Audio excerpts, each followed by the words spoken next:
Hello students, कैसे हैं आप लोग।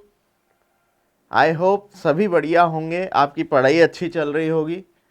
मार्च में एग्ज़ाम है, बहुत अच्छे से तैयारी करनी है। आपका स्वागत है टॉप एजुकेटर्स ऑनलाइन एकेडमी के यूट्यूब चैनल पर।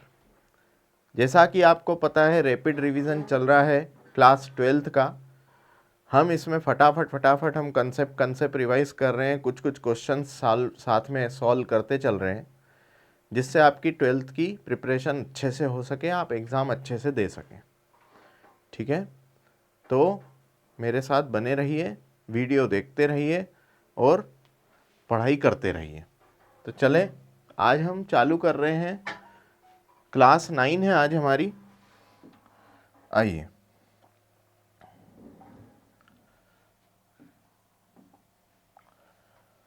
चलिए। Right any 4 purpose of admission of a new partner in the firm. किसी फर्म में कोई नया पार्टनर क्यों शामिल किया जाता है, रीज़न क्या है। भाई, हम पहले 3 पार्टनर थे, बढ़िया बिजनेस कर रहे थे, अच्छा चला रहे थे। अब ऐसी क्या जरूरत पड़ गई कि चौथे को भी एडमिट करना पड़ रहा है। तो उसके रीज़न क्या है। तो ऐसा क्वेश्चन पूछा जा सकता है, एग्जाम 2022 में पूछा है कि किस वजह से एडमिशन दिया जाता है।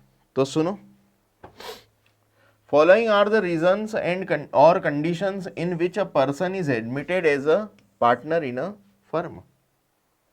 पहला, when there is a need of a key person।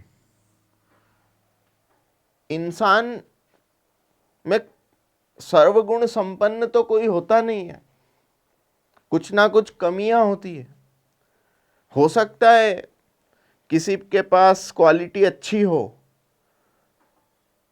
कोई अच्छी स्किल्स रखता हो, और उस पर्सन की मुझे मेरी फर्म में जरूरत महसूस होती हो।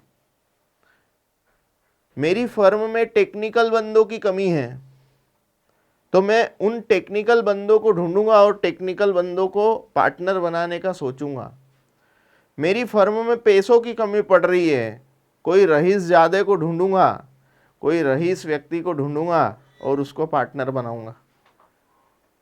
कुछ ना कुछ रीज़न तो होते हैं। तो पहला है की पर्सन। की पर्सन कौन होते हैं, जो तुम्हारे व्यापार में शामिल होते से व्यापार की पूरी सूरत बदल देते हैं। आपके साथ बस उसका जुड़ना ही काफ़ी होता है, आपके बिजनेस को बहुत जल्दी ऊंचाइयों पर ले जाए। ऐसा की पर्सन आप जोड़ लें आपके बिजनेस के साथ। तो अगर आपके बिजनेस में नीड है किसी की पर्सन की, तो एडमिशन हो सकता है। दूसरी बात, when the firm is in need of additional capital on permanent basis। वही मैंने बताया, कोई अमीर व्यक्ति को पकड़ लो, उसको बोलो पार्टनर बनाओ हम पार्टनर, उसको प्रॉफिट का झांसा दो, झांसा नहीं दो, वादा करो। ठीक है, तो परमानेंट बेसिस पर एडिशनल कैपिटल चाहिए। अगर फर्म को कैपिटल महसूस हो रही है, तो फिर हम नए पार्टनर को एडमिशन देंगे। थर्ड पॉइंट है, when firm is in need of a person who possesses specific knowledge and skill and is in need of his service. कोई ऐसा बंदा जो बहुत ज्यादा स्किल रखता हो, अच्छी स्किल रखता हो, उसकी हमें बिजनेस में जरूरत है, तो उसे हम क्या करेंगे, एडमिट करेंगे हमारे बिजनेस में। स्पेसिफिक नॉलेज हो उसको इस फील्ड की। ठीक है, जैसे कंस्ट्रक्शन के काम में हो तो सिविल इंजीनियर की आवश्यकता होती है। ठीक है, आप अगर टेक्नोलॉजी सॉफ्टवेयर कंपनियां हैं तो फिर सॉफ्टवेयर इंजीनियर्स की आवश्यकता होती है। आप कंसल्टेंसी फर्म में हैं तो आपको CA, CS, CMA and MBA लोगों की आवश्यकता होती है। स्किल है उनके पास कुछ काम करने का एक्स्ट्रा नॉलेज है, तो उसको हम हमारे बिजनेस में जोड़ सकते हैं, पार्टनर बना सकते हैं। अगला है to encourage an employ by making him a partner. किसी एम्प्लॉय को एनकरेज करने के लिए हम किसी को पार्टनर बना लेते हैं। जैसे कोई एम्प्लॉय मेरे यहाँ काम करता था, अब एम्प्लॉय को देखा मैंने कि एम्प्लॉय जो है वो किसी भाई को भी, उसके दोस्त को भी हमें एडमिशन देना चाहता है। वो चाहता है कि वो अगर बिजनेस में आ जाएगा तो बिजनेस और ज़्यादा अच्छा चलेगा। तो उस एम्प्लॉय को खुश करने के लिए हम उसकी सिफारिश पर दूसरे बंदे को भी एडमिट कर देते हैं।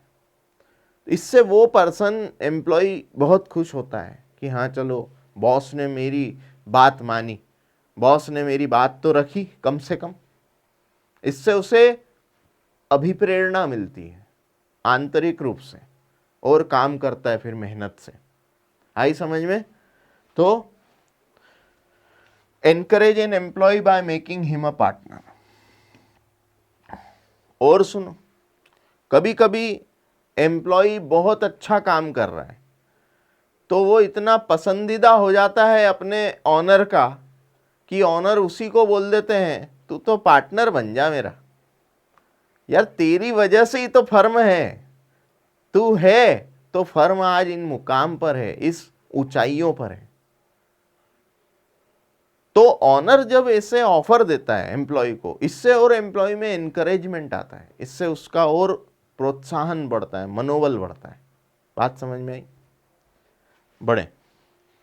When there remains only one person, only one partner due to retirement or death of a partner। दो लोग थे, एक रिटायर हो जाए या उसकी डेथ हो जाए तो एक ही बचा। अब सिंगल व्यक्ति खुद से कभी पार्टनरशिप नहीं हो सकती, तो दो या दो से व्यक्ति ज़्यादा होना चाहिए, दो से ज़्यादा व्यक्ति होने चाहिए। तो अगर किसी फर्म में सिंगल व्यक्ति रह जाए किसी भी कारणवश, तो फिर नए व्यक्ति को ढूंढकर पार्टनर बनाओ, ये कहने का मतलब है। एग्ज़ाम में आया है क्वेश्चन, आपको ऐसा का ऐसा लिख के आ जाना है एग्ज़ाम में, ठीक है? चलें बढ़े आगे। ये हिंदी वाले इसका स्क्रीनशॉट ले लें, बढ़ते हैं। अब आओ, in which circumstances is revaluation account prepared. कौन कौन सी परिस्थितियां ऐसी है जिसमें रिवैल्यूएशन अकाउंट बनाया जाता है? थ्योरी क्वेश्चन एग्जाम में पूछा जा सकता है कि पुनर्मूल्यांकन खाता बनाने की परिस्थितियां बताओ। तो मैंने आपसे कहा था जब जब रिकॉन्स्टिट्यूशन होगा तब तब रिवैल्यूएशन बनाना पड़ेगा। जब जब रिकॉन्स्टिट्यूशन होगा हमें असेट लाइबिलिटी का रिवैल्यूएशन करना पड़ेगा, तो साथ में रिवैल्यूएशन अकाउंट भी बनाएगा। हम पिछली क्लास में हम रिवैल्यूएशन अकाउंट की एंट्रियां और रिवैल्यूएशन अकाउंट कैसे बनता है ये भी हम सीख के आ चुके हैं। अब थोड़ी सी उसके बारे में थ्योरी पढ़ते हैं। आओ, at the time of reconstitution of a firm और at the time of admission, retirement और on death of a partner, the assets and liability of the firm are revalued to know the actual value of the various assets and liability.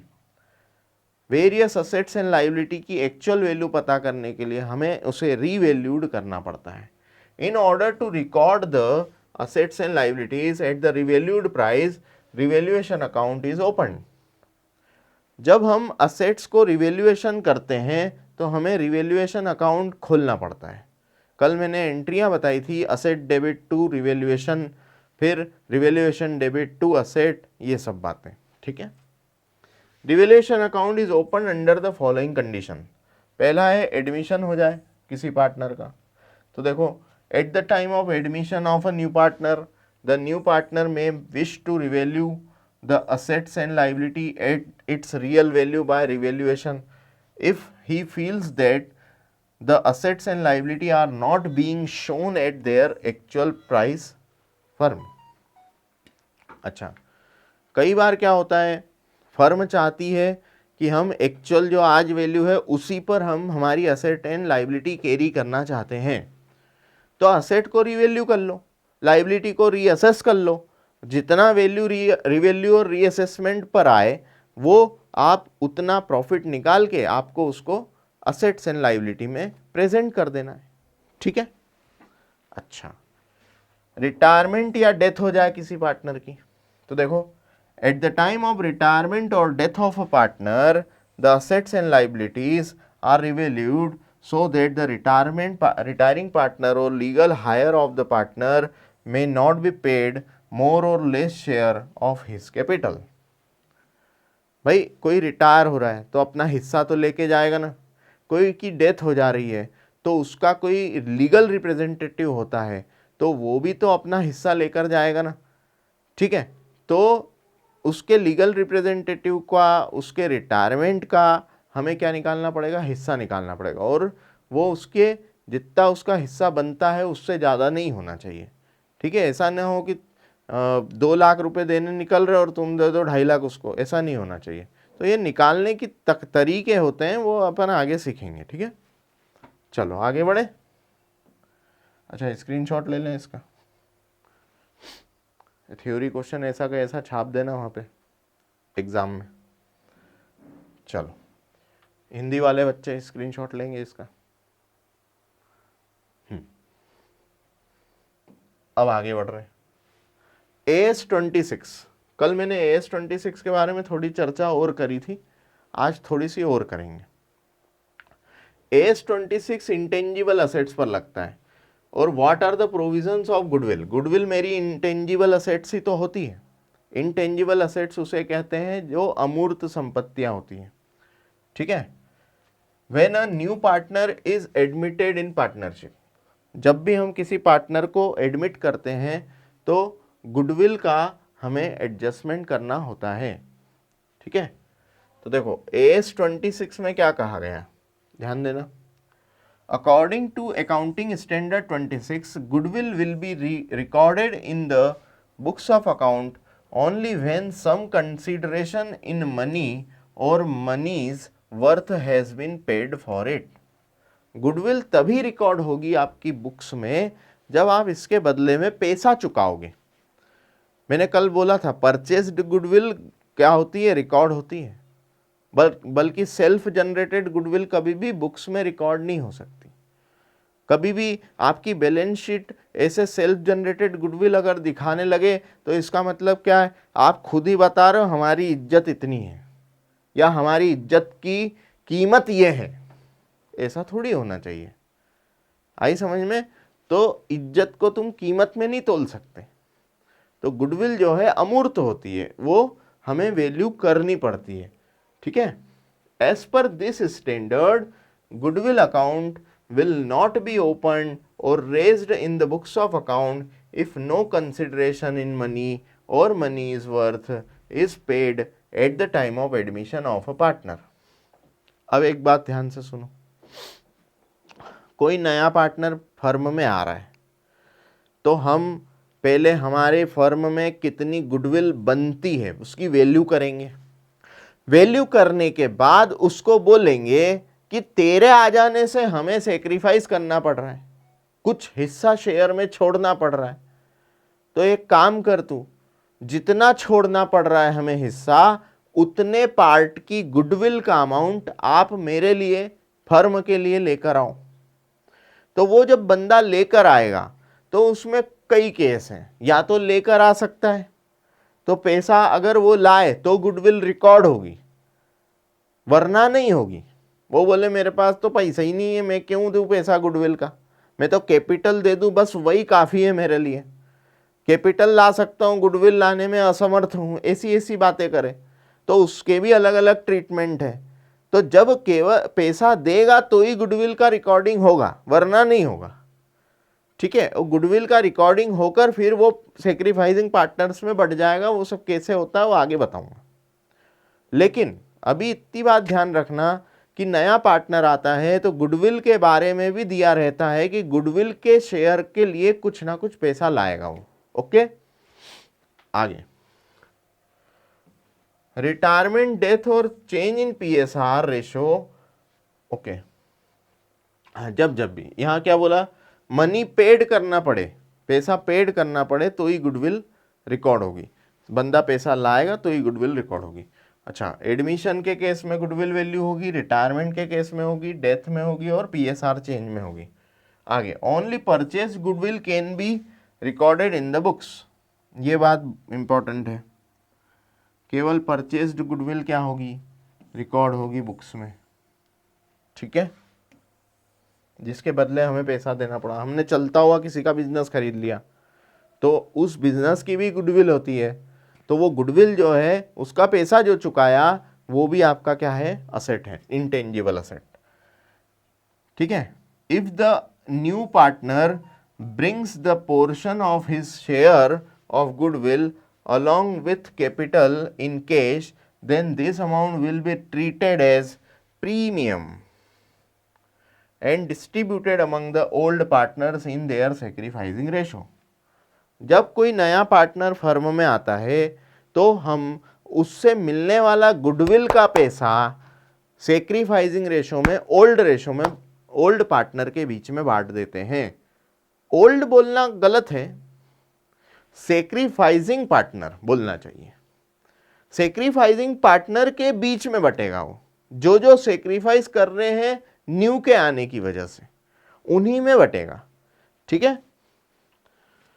अच्छा, if at the time of admission of partner goodwill is valued, then this goodwill will not be recorded in the books of account of the firm. क्या बोल दिया, जब admission हो रहा है, जब goodwill value की जाती है तो ये गुडविल बुक्स में रिकॉर्ड नहीं करनी है, फर्म के बुक्स में रिकॉर्ड नहीं करनी है। मतलब सेल्फ जनरेटेड गुडविल की बातें कर रहा है, कल बताई थी मैंने, सेल्फ जनरेटेड गुडविल बुक्स में रिकॉर्ड नहीं करें, परचेज गुडविल जरूर करें। आ गई बात समझ में। अच्छा, नया पार्टनर प्रीमियम का पैसा लाएगा तो देखेंगे सेक्रीफाइस कौन कौन कर रहा है, तो उन लोगों को सेक्रीफाइसिंग रेशो में बंटवारा कर देंगे। अगर बंदा नया पार्टनर गुडविल का पैसा नहीं लाता है तो फिर हम उसकी कैपिटल से एडजस्ट करेंगे, ठीक है, उसकी कैपिटल से एडजस्ट करके हमें क्या करना पड़ेगा, सेक्रीफाइसिंग पार्टनर को उसका बेनिफिट देना पड़ेगा। ये सब अपन सीखेंगे आगे, ठीक है। चलो आगे बढ़ते हैं। आपने स्क्रीनशॉट नहीं लिया हो तो ले लो इसका, लो, इंग्लिश मीडियम वाले बच्चे, चलो हिंदी मीडियम वाले बच्चे स्क्रीनशॉट ले लेंगे इसका।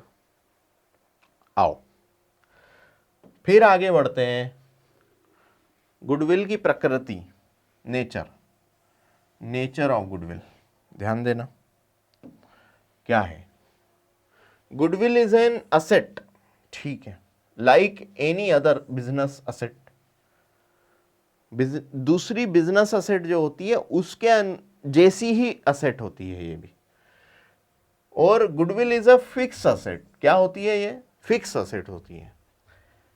Is helpful in earning profit, helpful in earning profit, profit earn करने में हेल्पफुल होती है, फायदा पहुंचाती है। आपकी गुडविल नहीं है तो आपके पास कस्टमर आएगा ही नहीं, आपकी गुडविल पहले बनी हुई होनी चाहिए तो कस्टमर आएगा।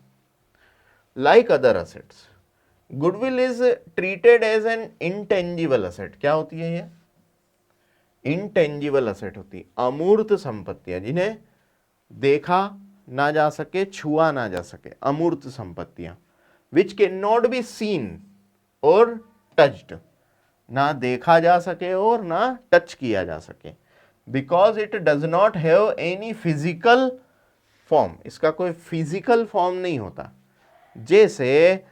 जैसे ये फर्नीचर है तो फर्नीचर तो अपने को दिखता है ना, गुडविल दिखाई नहीं देती है, गुडविल टच नहीं कर सकते आप, महसूस होती है। महसूस क्यों होती है, कस्टमर की भीड़ क्यों लगी है यार ये दुकान पे, हम सोचते नहीं, क्यों सोचते, क्योंकि वहां पर गुडविल की वजह से इतने कस्टमर आए। आगे, like any other asset goodwill is also saleable, goodwill बिकाऊ होती है, बेच सकते हो आप इसको, जब बिजनेस बेचोगे तो साथ में गुडविल भी बिकेगी। Okay, at the time of sale of business, जब सेल किया जाता है बिजनेस को, the value of goodwill can be determined and amount from sale of goodwill can be realised. जब आप बिजनेस सेल करने का प्लान कर लें तो केवल असेट लाइबिलिटी का पैसा मत वसूलें, इतने समय से आपने जो अपनी इज्जत बनाई है, आपने गुडविल बनाई है, उसका पैसा भी आपको वसूलना पड़ेगा, जिससे भी जो खरीद रहा है आपका बिजनेस उससे। ठीक है, तो ये बात कुछ थी। तो गुडविल का नेचर समझ लें, इंटेंजिबल असेट होती है, फिक्स असेट होती है, बेचने योग्य होती है और देखा ना जा सके, छुआ ना जा सके, ऐसी होती है। ठीक है, स्क्रीनशॉट लेंगे, बढ़ेंगे आगे। आओ अब आ गए मेन इस पे, वैल्यूएशन ऑफ गुडविल कैसे होता है। सर इतने दिनों से गुडविल गुडविल की गाथा गा रहे हो, वैल्यू निकालना सिखा दो। तो वैल्यू बच्चे मैं आज आपको केवल ये दो मेथड बताऊंगा, ये वाली मेथड मैं कल बताऊंगा। ओके, इसी में अपना समय अभी आज हो जाएगा। ठीक है, average profit and super profit method. तो देखो, गुडविल वैल्यूएशन के तीन तरीके हैं, तीन मेथड होती है, एक एवरेज प्रॉफिट मेथड, एक सुपर प्रॉफिट मेथड और एक कैपिटलाइजेशन मेथड। कैपिटलाइजेशन में भी दो होती हैं, वो कौन कौन सी होती है? कैपिटलाइजेशन ऑफ एवरेज प्रॉफिट और कैपिटलाइजेशन ऑफ सुपर प्रॉफिट। ठीक है, अच्छा, एवरेज मेथड में भी दो होती है, यहां छपना रह गया। एक सिंपल एवरेज होता है, सिंपल एवरेज होता है, और एक वेटेड एवरेज होता है। क्या होता है? Weighted average. सिंपल एवरेज होता है और वेटेड एवरेज होता है। ठीक है, अब क्या करते हैं इसमें, देखो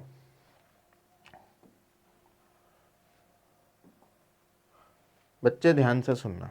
एवरेज क्या होता है? टोटल वैल्यू या टोटल प्रॉफिट, जैसे number of years of profit, जैसे मान लो मेरे को 5 सालों के प्रॉफिट का एवरेज निकालना है।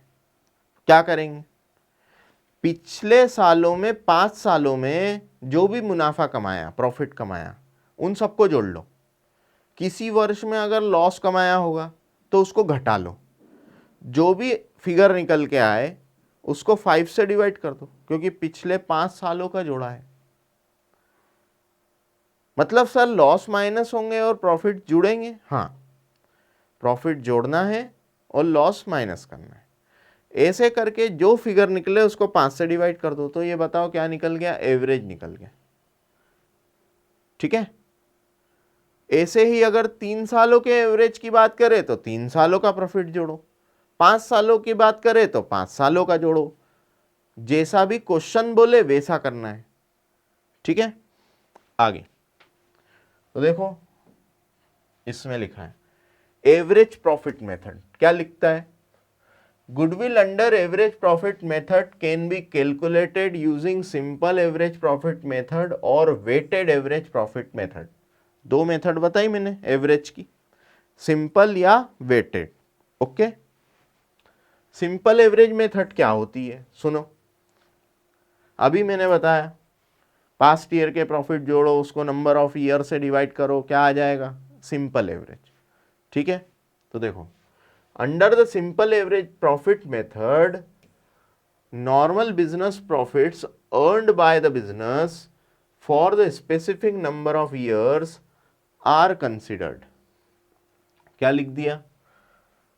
normal business profit earned by the business for the specific number of years। जो normal profit आपने कमाया, normal profit जो नॉर्मल कोर्स ऑफ बिजनेस में कमाया जाता है उसको नॉर्मल प्रॉफिट बोलते हैं।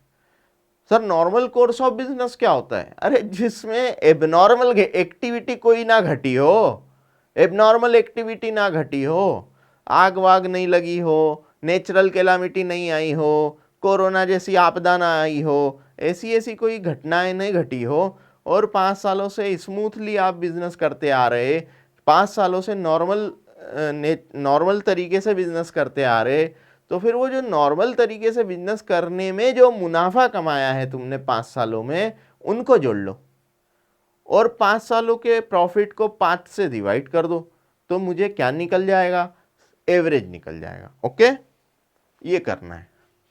Profits earned are totalled and average is determined. Average profit as calculated is multiplied by number of year of purchase is arrive at the value of goodwill. मतलब बोल रहा है गुडविल कैसे निकलेगी साहब, गुडविल निकालने का फॉर्मूला बता रहा हूं कि एवरेज प्रॉफिट में मल्टीप्लाई कर दो number of year of purchase, number of year of purchase multiply कर दो। साहब एवरेज कैसे निकलेगा, तो एवरेज मैंने बताया अभी आपको,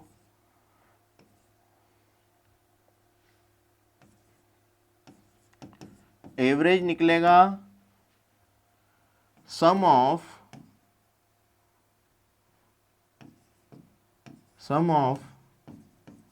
पास्ट ईयर्स प्रॉफिट अपॉन में नंबर ऑफ ईयर्स, जितने नंबर्स ऑफ ईयर्स लिए हैं उसे डिवाइड कर दे, तो एवरेज निकल गया।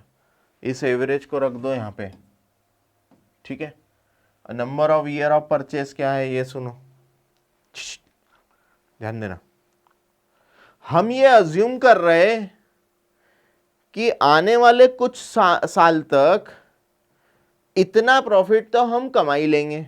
कितना, जितना एवरेज कमाया है, जितना एवरेज प्रॉफिट आया है, ये प्रॉफिट कुछ ऐसे सालों तक हम मेंटेन कर सकते हैं, इसकी तो गारंटी है साहब, इतना तो हम कमा ही लेंगे। ये एक हमें अपने आप पे भरोसा है, बस यही है number of year of purchase. जैसे कोई बिजनेस हर साल 10 लाख का मुनाफा कमाता है, एवरेज उसका निकला, पिछले 5 सालों का एवरेज निकाला तो वो 10 लाख बैठा, अज्यूम करें।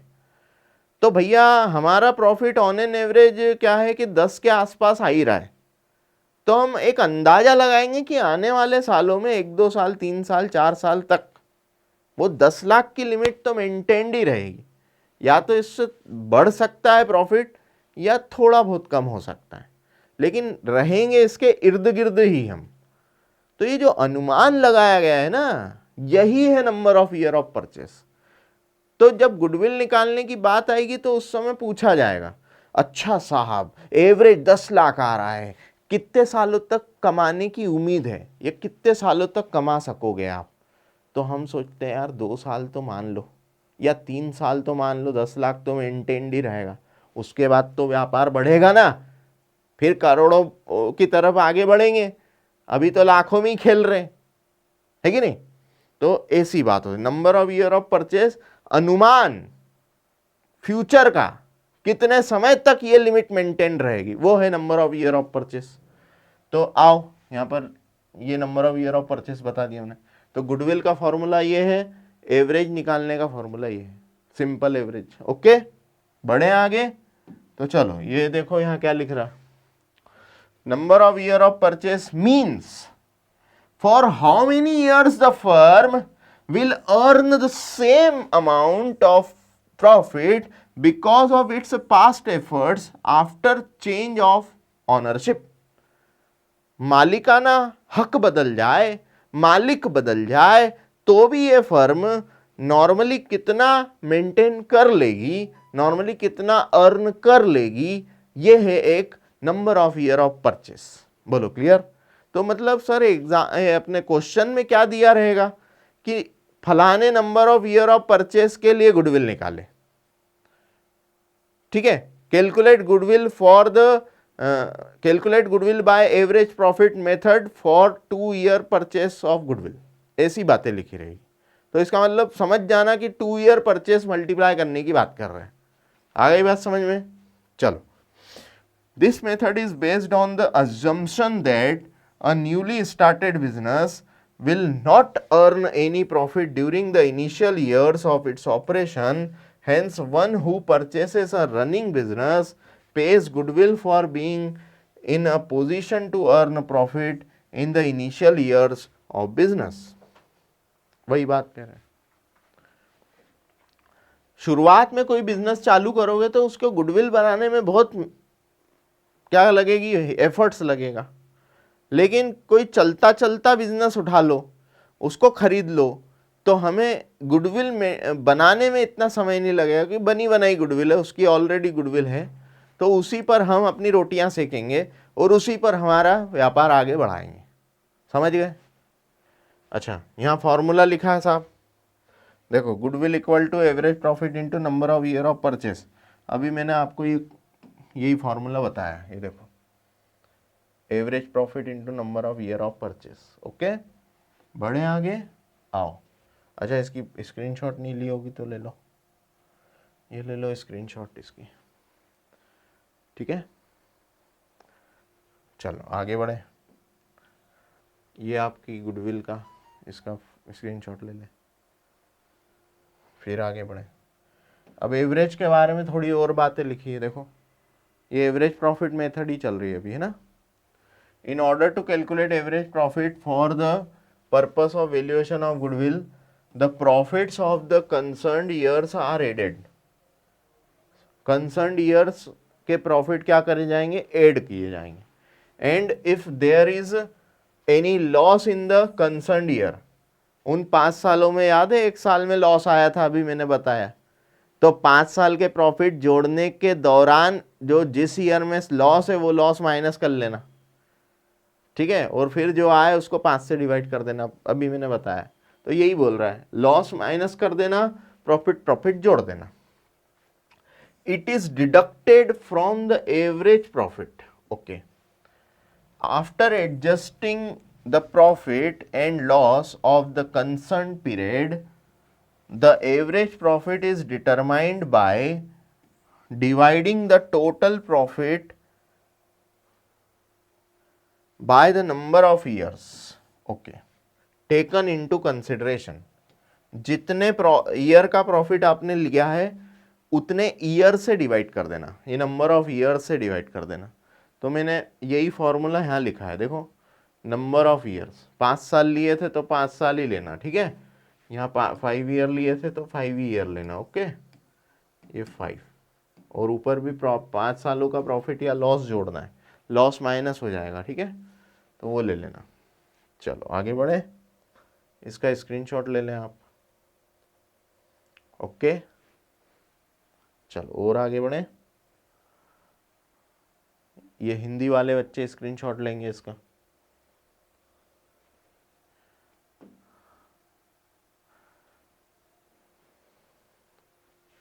ये हिंदी वाले बच्चे इसका स्क्रीनशॉट लेंगे।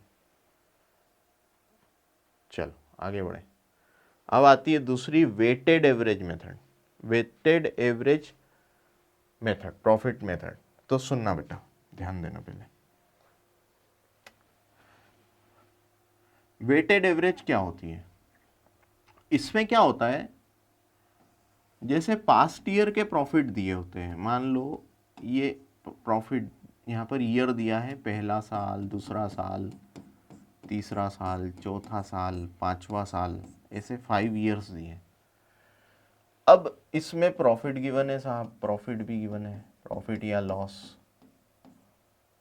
तो पहले साल में मैंने 10,000 का मुनाफा कमाया, दूसरे साल पे मैंने 30,000 का मुनाफा कमाया, तीसरे साल पे मैंने 60,000 का मुनाफा कमाया, चौथे साल पे मैंने 90,000 का मुनाफा कमाया, 5वें साल पे मैंने 1,20,000 का मुनाफा कमाया।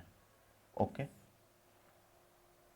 अब क्या ये क्वेश्चन दिया है, अब इसमें क्या होता है कि ये एवरेज, सिंपल एवरेज होता तो यहाँ पे मैं इन सबको टोटल कर देता और 5 से डिवाइड कर देता, इन सबको टोटल कर देता और 5 से डिवाइड कर देता, तो सिंपल एवरेज आ जाता। लेकिन वेटेड एवरेज में क्या होता है, यहाँ पे हमें वेट देना पड़ता है, वेट देना पड़ता है, भार बोलते हैं इसको, वेट देना पड़ता है।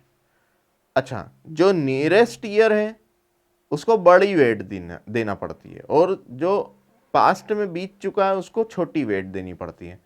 तो जैसे पहले साल में 1 2 3 4 5 ऐसे वेट देती, ओके। उसके बाद क्या करते हैं, हमें प्रोडक्ट निकालना पड़ता है। क्या करना पड़ता है, प्रोडक्ट निकालना पड़ता है। प्रोडक्ट क्या होता है, तो इन दोनों को मल्टीप्लाई कर दो, इन दोनों को मल्टीप्लाई कर दो तो प्रोडक्ट निकल जाता है। ठीक है, तो देखो ये हो गया 10,000, इधर 60,000, इधर 6×18,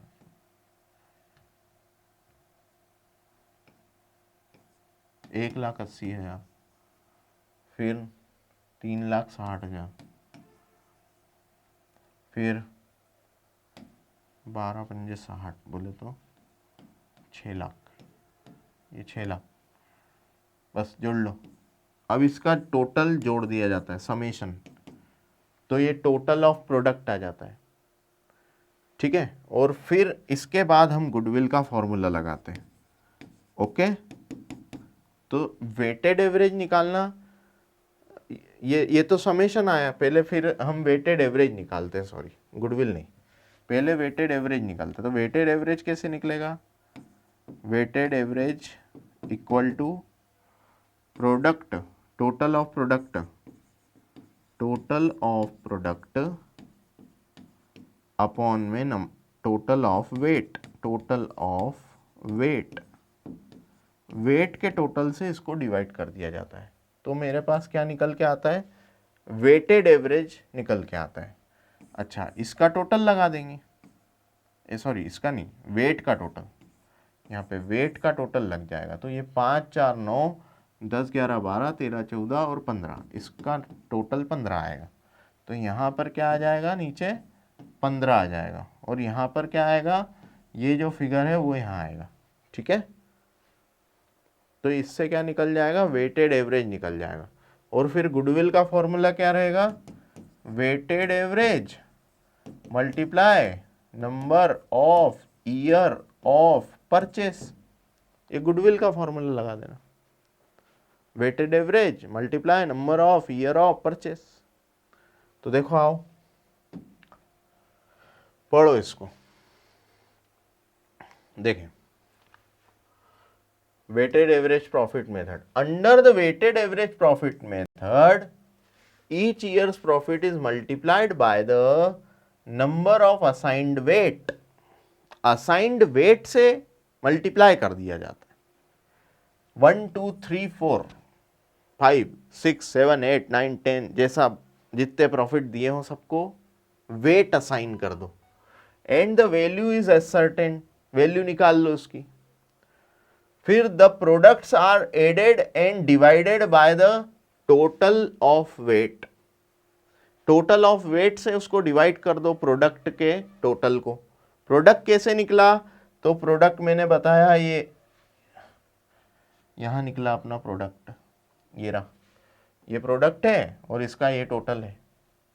तो ये जो टोटल आएगा यहाँ पर जो भी आए आप कर लेना इसको, उसको इस जगह पर रख दो यहाँ न्यूमरेटर में, और डिनोमिनेटर में क्या है, टोटल ऑफ वेट, तो वेट से डिवाइड हो जाएगा ये।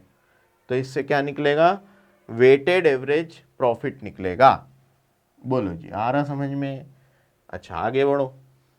To arrive at the average profit, the weighted average profit so arrived at are multiplied by the agreed number of year of purchase, agreed number of year of purchase से multiply कर देना weighted average को, तो to arrive at the value of goodwill, goodwill की value पर पहुंचने के लिए क्या करना पड़ेगा, जो उसको नंबर ऑफ ईयर से मल्टीप्लाई करना पड़ेगा गुडविल की वैल्यू निकालने के लिए।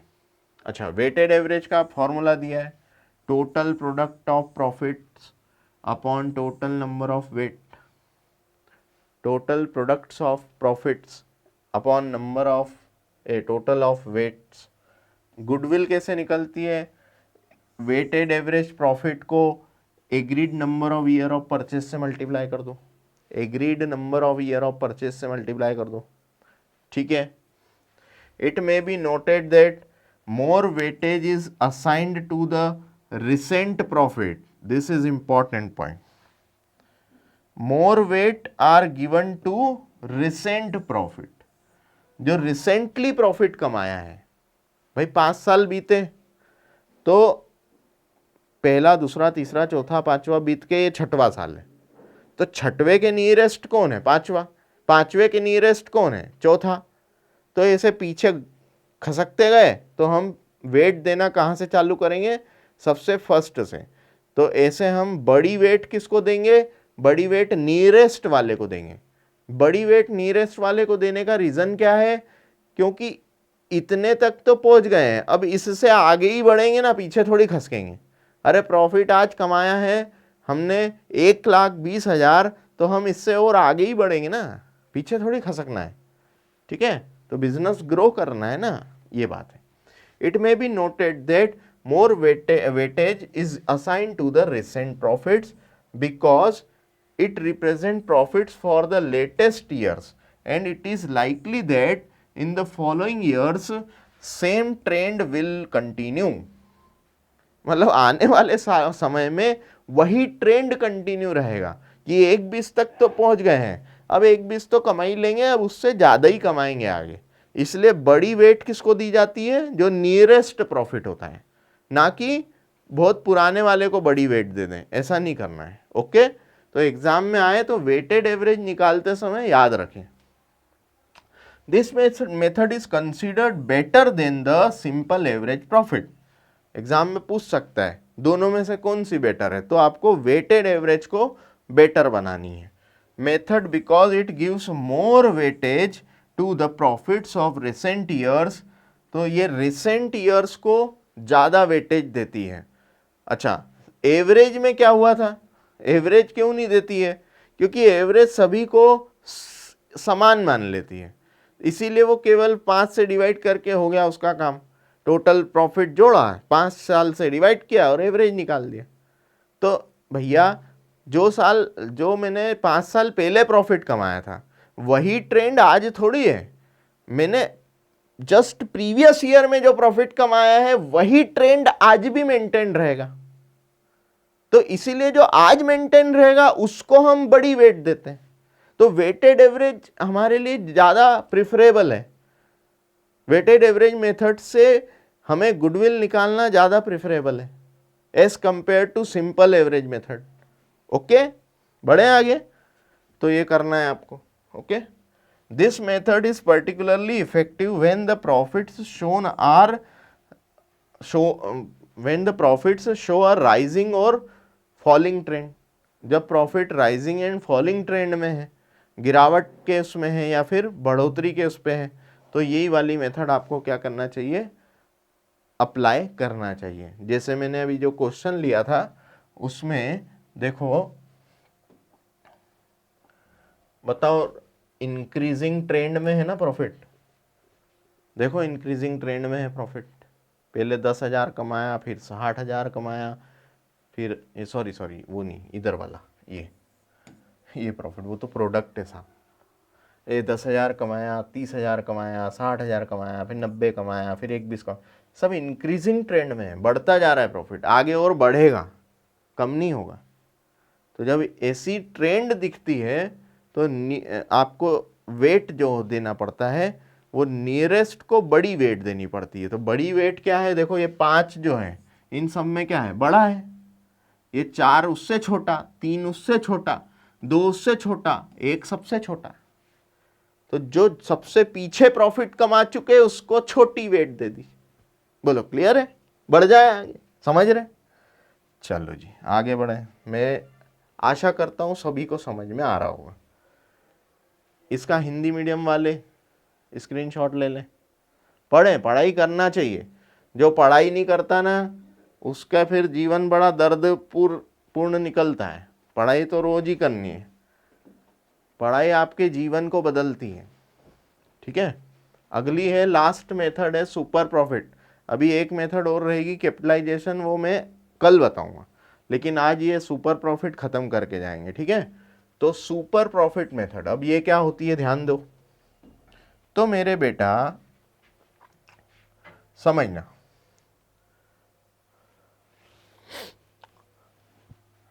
जब आप एक्चुअल एवरेज प्रॉफिट में से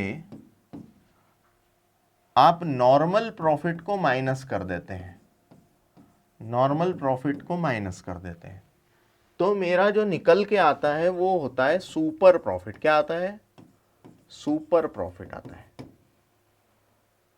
मतलब समझना, सुपर प्रॉफिट मेथड कहती क्या है कि भाई दो व्यापार है, एक जैसा व्यापार कर रहे हैं, नॉर्मल प्रॉफिट तो दोनों ही कमा रहे हैं, तो ऐसा क्या है कि तुम ज्यादा कमा रहे हो?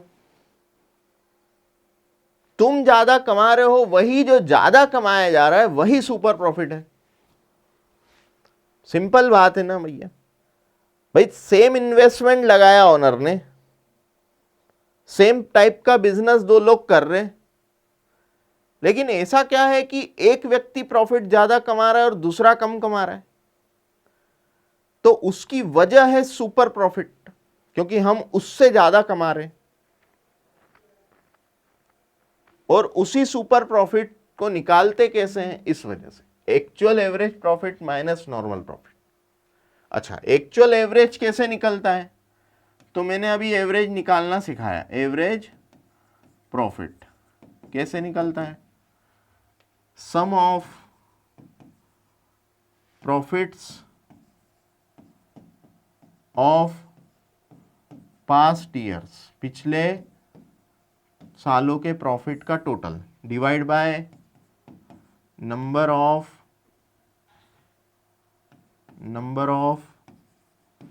Year of purchase, number of year of purchase,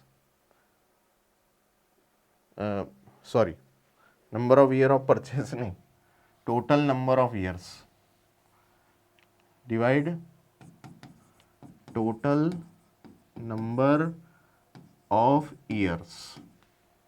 number of year of purchase तो गुडविल पर मल्टीप्लाई करते समय लगता है, टोटल नंबर ऑफ ईयर्स लेना है, ठीक है? तो इससे एवरेज निकल जाएगा। अच्छा, वेटेड एवरेज भी बताया मैंने। वेटेड एवरेज कैसे निकलता है? अभी बताया। Total of product, total of product divided by total of wait,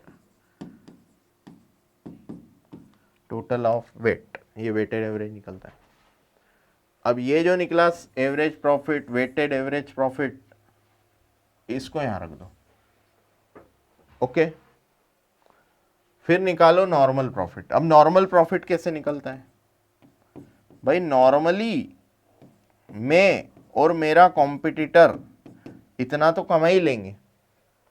industry का ये स्टैंडर्ड ही है साहब, जो इस बिजनेस में आता है उस बिजनेस में इतने परसेंट का मार्जिन तो आ ही जाता है। जैसे 20%, 15%, 10%, इतना तो मुनाफा कमा ही लेता है कोई भी व्यक्ति। लेकिन ऐसा क्या है जिस वजह से ज़्यादा कमाया जा रहा है? तो वही निकाल रहे हैं हम सुपर प्रॉफिट। सुपर प्रॉफिट क्या है? एक्स्ट्रा कमाया गया तो क्यों कमा गया, कैसे कमाया गया, कितना कमाया गया, वो है सुपर प्रॉफिट।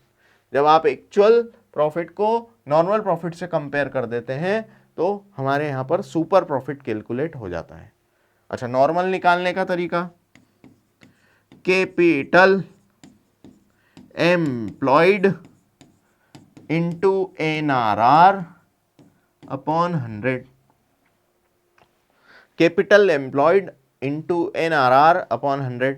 अब कैपिटल एम्प्लॉयड क्या है सुनो, कितना व्यापार में कैपिटल इन्वेस्ट किया है, उस इन्वेस्टमेंट पर मार्जिन कितना बैठता है, कितने प्रतिशत आप कमाई करते हो, तो वही है मेरी NRR, normal rate of return.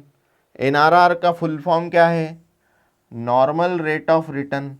NRR का फुल फॉर्म है normal rate of return, NRR, ठीक है? तो कैपिटल एम्प्लॉयड, जितना पैसा लगाया उस पर कितना मार्जिन कमा सकती है तुम्हारी फर्म, तो NRR, तो उसको निकल के नॉर्मल प्रॉफिट आएगा। और एक्चुअल में तुमने कमाया कितना वो, और नॉर्मल कितना कमा सकते थे, दोनों को कंपेयर करके निकला कितना एक्स्ट्रा कमाया। एक्स्ट्रा जो कमाया वो मेरा सुपर प्रॉफिट कहलाएगा। बोलो आ रहा समझ में? बढ़े आगे तो देखो थोड़ा थ्योरी पढ़ो इसको। देखो capital employed in a business yields a profit. Capital employed in a business yields a profit. तो जितनी कैपिटल एम्प्लॉयड है उस पर कुछ ना कुछ मुनाफा, रिटर्न, यील्ड मतलब होता है return. Some of the enterprises earn more profit. Capital employed in business yields a profit. Some of the enterprise earn more profit while other earn less profit. वही बताया, दो बिजनेस, एक कम कमा रहा एक ज्यादा कमा रहा। कम कमा रहा तो क्यों कमा रहा और ज्यादा कमा रहा तो क्यों कमा रहा। On the capital employed, same पैसा लगाया था ना, 10 लाख कैपिटल उसने भी लगाई, 10 लाख कैपिटल इसने भी लगाई, लेकिन क्या मतलब ऐसा क्या है जिस वजह से ये सुपर प्रॉफिट कमा रहा है और दूसरा नॉर्मल तक ही खेल रहा है, नॉर्मल तक ही कमा पा रहा है। ये बात है। When a similar type of business earn profit as a certain percentage of the capital employed, it is called normal return। मैंने क्या कहा, कैपिटल एम्प्लॉयड पर जब एक नॉर्मल रेट हम लगाते हैं तो हमारा नॉर्मल रिटर्न निकलता है। But a buyer's advantage lies in the excess of the normal return on capital employed. Buyers को जो है वो फायदा मिलता है, buyer's advantage lies in the excess of the normal return on capital employed. हमें फायदा कब होगा भाई, जितना पैसा लगाया नॉर्मल रेट तो वो भी कमा रहा है, मैं भी कमा रहा हूं, तो उसमें और मेरे में क्या डिफरेंस है। तो फिर मुझ में कुछ तो ऐसा है जिस वजह से मैं ज्यादा कमा रहा हूं। तो ये जो ज्यादा कमाई हो रही है ना उसी को सुपर प्रॉफिट कहेंगे। ठीक है, आगे, it is only such enterprises which enjoy goodwill. ये वही इंटरप्राइज होते हैं जो गुडविल इंजॉय करते हैं। The excess of actual profit over the normal profit is called super profit. ये है डेफिनेशन इसकी। The excess of actual profit over the normal profit is called super profit. Normal के ऊपर जो कमाया वो सुपर है। Goodwill under this method is calculated by multiplying the super profit with agreed number of year of purchase. अच्छा ठीक है, यहां पर मैं जरा वो भी कर दूं तुमको। गुडविल निकालने का फॉर्मूला क्या होगा सुपर प्रॉफिट में, तो सुनो,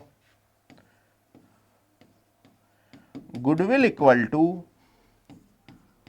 super profit multiply by number of year of purchase. Number of year of purchase.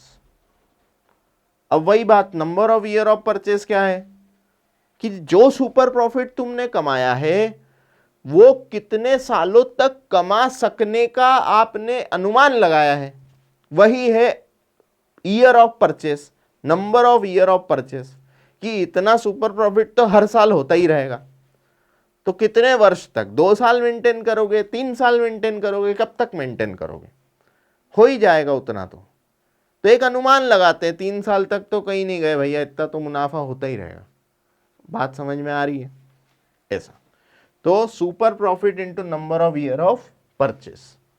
ठीक, तो ये गुडविल का फॉर्मूला हो गया। तो चलो आओ ये देखो जरा, ये देखो goodwill, goodwill equal to super profit into number of year of purchase. How, ठीक है। और सुपर प्रॉफिट कैसे निकलता है, तो एक्चुअल एवरेज प्रॉफिट में से जब नॉर्मल प्रॉफिट माइनस कर दो तब निकलता है। एवरेज प्रॉफिट निकालना पीछे सिखा के आया हूं मैं, 2 प्रकार के average, simple average and weighted average. अच्छा, नॉर्मल प्रॉफिट कैसे निकलता है, तो capital employed multiply NRR upon 100। Sir यहाँ कुछ वर्ड लिखा है एवरेज कैपिटल एम्प्लॉयड, तो एवरेज कैपिटल एम्प्लॉयड का मतलब समझ लेना। आओ थोड़ा सा इसके बाद में चर्चा करें। कैपिटल एम्प्लॉयड, जब मैं यहां बोल रहा हूं कि capital employed, into NRR upon 100। तो यहाँ एवरेज कैपिटल एम्प्लॉयड लेना। अब एवरेज कैसे निकलता है तो सुनो, opening capital employed plus closing capital employed upon में 2, एवरेज निकल जाएगा। Opening plus closing capital employed. अरे ओपनिंग मतलब जो 1 अप्रैल के दिन थी, क्लोजिंग मतलब जो 31 मार्च के दिन थी। ये हो गया। 1 अप्रैल के दिन जो फाइनेंशियल ईयर चालू हुआ उस दिन जो कैपिटल थी और साल खत्म होने पर जो कैपिटल है, वो दोनों को जोड़ के डिवाइड बाय 2 कर दो तो एवरेज निकल जाएगा। तो यहां पर वही लेना है, ठीक है। चलो आगे बढ़े, देखो इधर।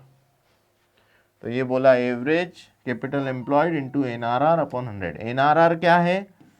NRR है मेरी normal rate of return, normal rate of return. बोलो जी डन, बढ़ जाए आगे। अच्छा स्क्रीनशॉट ले लें इसका,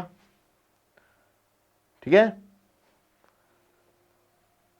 चलो तो मेरे प्यारे बच्चे ये भी हो गया।